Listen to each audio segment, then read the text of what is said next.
এবার তামিম ইকবালকে নিয়ে বিশাল সুখবর দিল বিসিবি। তামিম দলে ফিরলে বাদ পড়বে লিটন দাস। বিস্তারিত প্রতিবেদনে। লম্বা সময় ধরে মাঠের বাইরে আছেন তামিম ইকবাল। আন্তর্জাতিক টি-20 থেকে অবসর নিলেও বাকি দুই ফরম্যাটে এখনও খেলার পথ খোলা রেখেছেন সাবেক এই অধিনায়ক। গুঞ্জন আছে আসন্ন চ্যাম্পিয়ন্স ট্রফি দিয়ে আবারও জাতীয় দলে ফিরবেন তিনি। তামিমের ফেরা নিয়ে আজ কথা বলেছিলেন বোর্ড সভাপতি পাপন। সর্বশেষ গেল বছরের সেপ্টেম্বরে নিউজিল্যান্ডের বিপক্ষে মাঠে নেমেছিলেন টাইগার এই ওপেনার। এরপর নাটকীয়ভাবে শেষ মুহূর্তে ভারত বিশ্বকাপে দল থেকে ছিটকে পড়েন তামিম। মাস দুয়েক আগে গুঞ্জন শোনা গিয়েছিল চলতি বছরে আর মাঠে ফিরবেন না তিনি, তবে ফিরতে পারেন আগামী বছরে।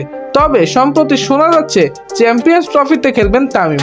আগামী বছরের ফেব্রুয়ারিতে পাকিস্তানের মাটিতে বসতে যাচ্ছে ৮ দলের চ্যাম্পিয়ন্স ট্রফি। আর এই আসরে তামিমকে খেলার প্রস্তাব দিয়েছে বিসিবি। গতকাল এক সংবাদ সম্মেলনে বিসিবি সভাপতি পাপন বলেন, আমরা তামিমকে চাই, আমরা চাই তামিম দলে খেলুক, আমরা চাই তামিম আবারও আগের মতো ফিরে আসুক। তামিমকে ছাড়া আমাদের ওপেনাররা খেলতে পারছে না, আর আমাদের ওপেনার যে লিটন দাস রয়েছে তারা আমরা তামিমের বদলে দল থেকে বাদ দিয়ে দিব।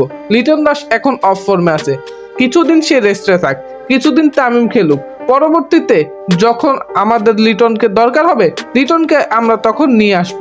সুপ্রিয় দর্শক, তামিম দলে ফিরলে এবং লিটন দাস দল থেকে বাদ হলে আপনাদের মতামত কি হবে তা অবশ্যই কমেন্ট করে জানাতে ভুলবেন না।